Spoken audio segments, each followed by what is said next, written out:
¿Cómo te va? Buen día, feliz año. Buen día, Hernán, ¿cómo te va? Feliz año para todos. Qué tema, ¿no? Empezar a ver los claroscuros que algunos dirigentes políticos tienen y los que han tenido en la historia argentina, ¿no? Sí, digamos, pongamos en autos, como se dice al oyente. El año pasado lo que estuvimos haciendo fue poner sobre la mesa el problema. La Argentina tiene estos problemas y se reflejan de esta manera. Este año, aprovechando esta situación de larga discusión política, porque lo que tienen de bueno las elecciones en la democracia burguesa es que la gente habla de política. La democracia burguesa normalmente cancela la política el día después. Es decir, ya votaste, ahora si te gusta bien y si no jodete, espera las próximas elecciones. Pero el periodo preeleccionario es el único momento donde se habla realmente de política y donde la población tiene alguna posibilidad de incidencia. Siempre es bueno, hay una vieja frase de un filósofo norteamericano, George Santayana, que dice: los pueblos que no conocen su historia están condenados a repetirla. Bueno, esa frase nos va a servir como punto de partida de este año, porque lo que queremos proponerle al oyente es efectivamente esto, tratar de ver el conjunto de la historia argentina como instrumento de reflexión política. De dónde venimos, cómo se constituyó el país, qué circunstancias atravesó, qué grandes problemas fueron planteados, cuál es la situación a la que vamos arribando, para que veamos que las elecciones normalmente siempre están muy atadas a la coyuntura y pierden de vista lo que vimos el año pasado, es decir, la profundidad de la historia, la profundidad de los problemas, el carácter estructural de esas dificultades de esta sociedad que se llama Argentina. Y hoy lo que queríamos hacer, aprovechando que estamos arrancando, es contar esto, es decir, de dónde viene la Argentina, cómo nace la Argentina. Y este es un problema muy importante, sobre todo porque cuando empecemos a entrar en el año político, vamos a empezar a entrar por las provincias, es decir, vamos a empezar a entrar por las elecciones provinciales. Claro.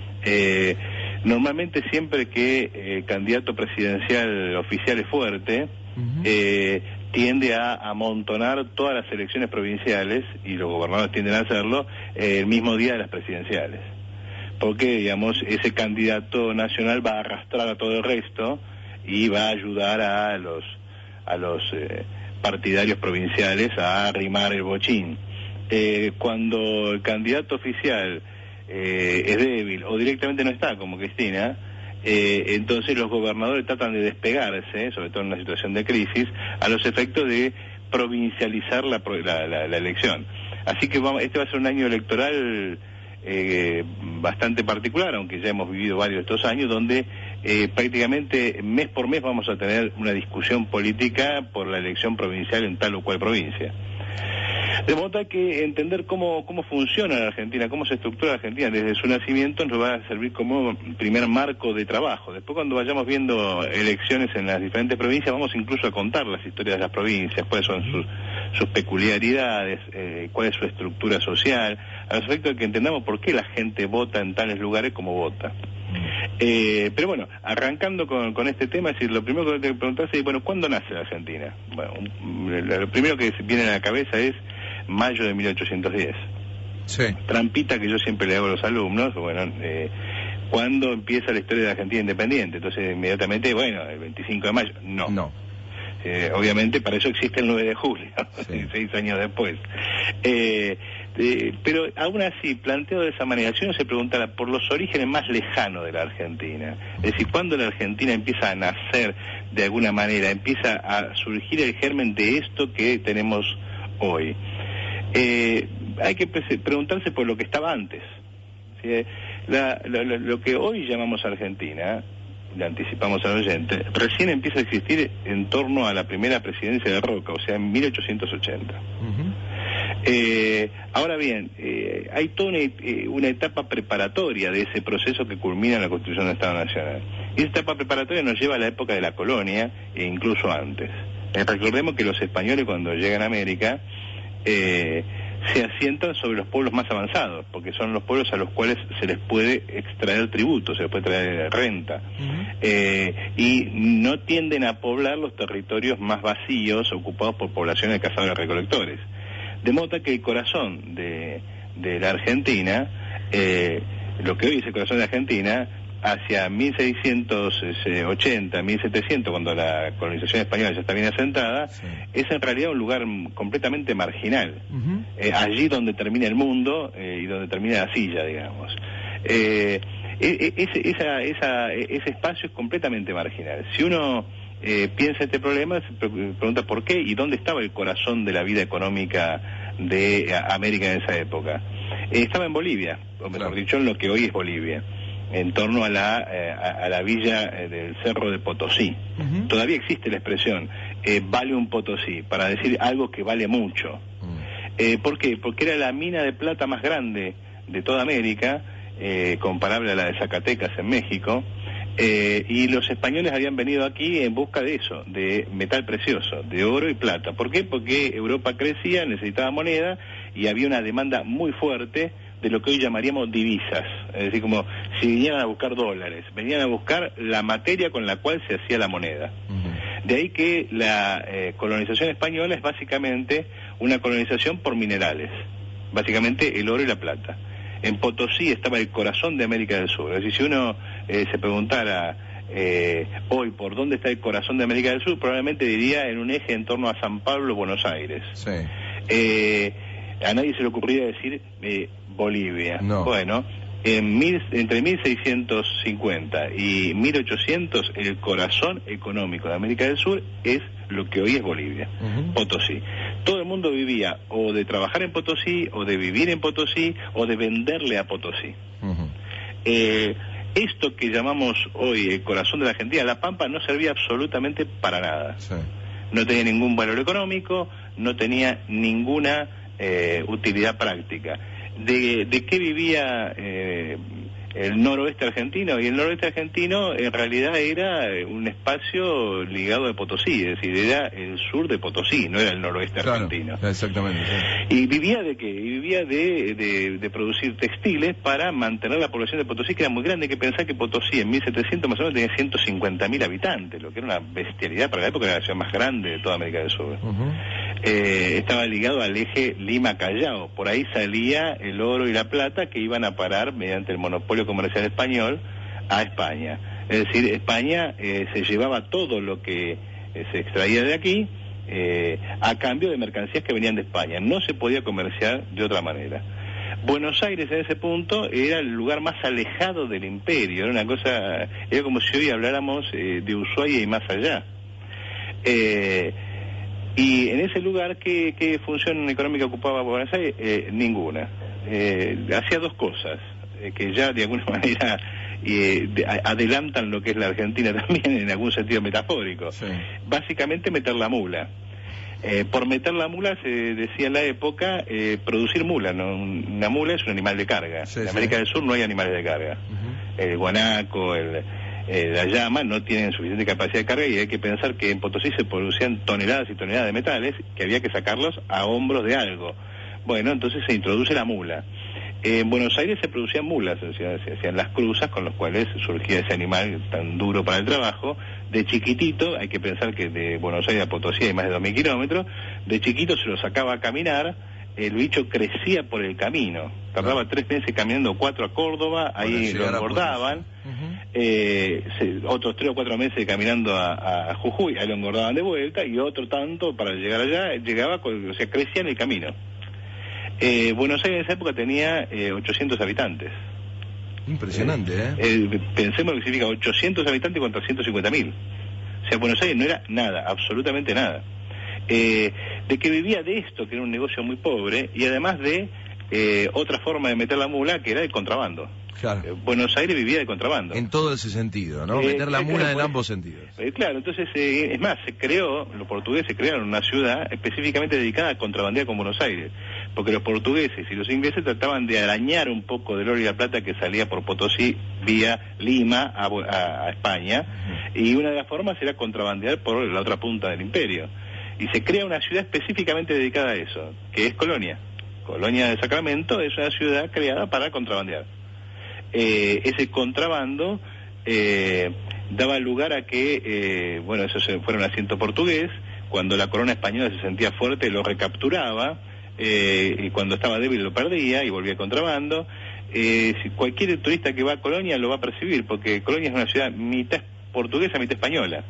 Es más, hay un museo portugués, un museo español, te indican que las casas que tienen las rejas con ciertas vueltas y ciertas formas son portuguesas. O sea, Colonia es así, una ciudad estratificada español-portuguesa que era, digamos, la evolución de la suerte del contrabando. Mira, alguien que sigue al detalle todo lo que estás contando, Roberto, llama y dice que le recuerde a Sartelli Manaus en Brasil. Sí. Dice, tiene que ver con lo que está hablando. Me imagino que del eje de... Lógico. Del eje del negocio, ¿no? Pasa por, digamos, hay... bueno, después vamos a contar la historia de Manaus. Bueno, que es muy interesante. Dale. Pero volvamos a este punto. Sí. Cuando vos ves Colonia, entonces ves esta dualidad. Buenos Aires, que vivía de eso. Es más, en algún momento la Corona manda una investigación al Río de la Plata, a ver quién, digamos, cómo controlar el contrabando. Porque pensemos que vivimos en una etapa de monopolio legal. O sea, todo el metal tenía que ir a España como excedente y solo se podía comerciar con España. Si vos vivías en Buenos Aires, te querías casar y querías comprar un traje de novia inglesa, por decir algún disparate, vos tenías que esperar unos cuantos meses hasta que el barco partiera una vez al año a España, que allá consiguieran lo que vos querías en Inglaterra, que lo embarcaran una vez al año. O sea, pensás con 2 o 3 años de anticipación casarte, si no, no te casás con lo que vos querés. Pero además... este sistema monopólico lo que trataba era cerrar todas las vías, por eso este asunto de todo el tiempo tratar de controlar el sur de Portugal, el sur de Brasil o lo que es hoy Uruguay. Entonces, en ese contexto, bueno, se mandan investigaciones. Una de esas investigaciones descubre algo que, bueno, a uno ya no le llama la atención. Descubre que el principal contrabandista de la ciudad, el jefe de todo contrabandista, era el gobernador, don Diego de Torres, allá por 1608. Bueno, se la tenía que rebuscar con algo, ¿no? Vos te das cuenta que la historia no cambia mucho. Qué terrible, ¿no? Impresionante. Bueno, efectivamente, entonces, Buenos Aires vivía de eso. La pregunta es cuándo eso cambia, porque evidentemente si eso no hubiera cambiado, la Argentina no existe. O sea, si eso hubiese seguido su marcha así, la Argentina no existe. Es imposible de pensar. Y ahí es donde yo suelo introducir una chicana del orden de lo patoteril contra el nacionalismo. Qué extraño que se base en chicanas el proceso de análisis. Como para patotear un poco, porque cuando uno dice, bueno, la madre patria, España, no. La madre patria es Inglaterra. Nos guste o no. Sin Inglaterra la Argentina no existe. Y lo vamos a ir viendo en este raconto histórico, en qué medida la Argentina es, como diría un historiador recientemente fallecido, el más famoso de Argentina, Tulio Alperín, una de las viudas del Imperio Británico. Para peor, una de las viudas no reconocidas del Imperio Británico. El Imperio Británico tuvo muchas viudas, todas reconocidas, Australia, Canadá, etcétera, etcétera, sí. Pero la Argentina es una viuda no reconocida. Bien, ¿cómo cambia esto? Todo el eje de la economía colonial está sobre el Pacífico, es un eje ligado a la minería. Totalmente, sí. Todo el mundo vive de eso, el corazón de la economía es eso. Si vos te querías casar con un tipo con plata y vos decías, voy al lugar donde voy a vivir como una reina, ¿sí? ¿Qué te elegías? Un boliviano, cometiendo el anacronismo, ¿no? Sí. Te tenías que ir a Potosí, a Lima. Si vos querías estudiar, querías hacer carrera, tenías que venir de ahí. ¿Sí? Recordemos que, entre comillas, el primer presidente argentino, entre comillas, don Cornelio Saavedra, sería hoy boliviano. Exactamente. Bien, entonces, vos tenías que ir ahí a hacer eso. Ese era el corazón económico. ¿Cómo cambia esto? Hacia 1750, con la Revolución Industrial. La Revolución Industrial cambia el eje del mundo de la mercancía dinero, o sea, de la necesidad de metales, a las mercancías propias de la Revolución Industrial. Desde el algodón, los textiles, etcétera, etcétera, hasta una cosa para nosotros muy importante, el cuero. Pensemos que las máquinas de revolución industrial llevan correas, que en aquella época prácticamente todo se hacía con cuero, la ropa, la cama, las herramientas, lo que hoy es el plástico, que en aquella época era el cuero.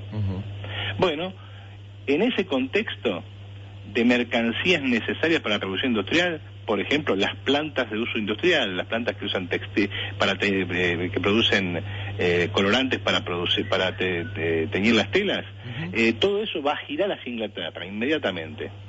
De ahí, por ejemplo, que la formación de un eje entre Buenos Aires y Caracas, porque Caracas va a producir, entre otras cosas, materias primas necesarias a la producción industrial. Buenos Aires, Caracas, Inglaterra.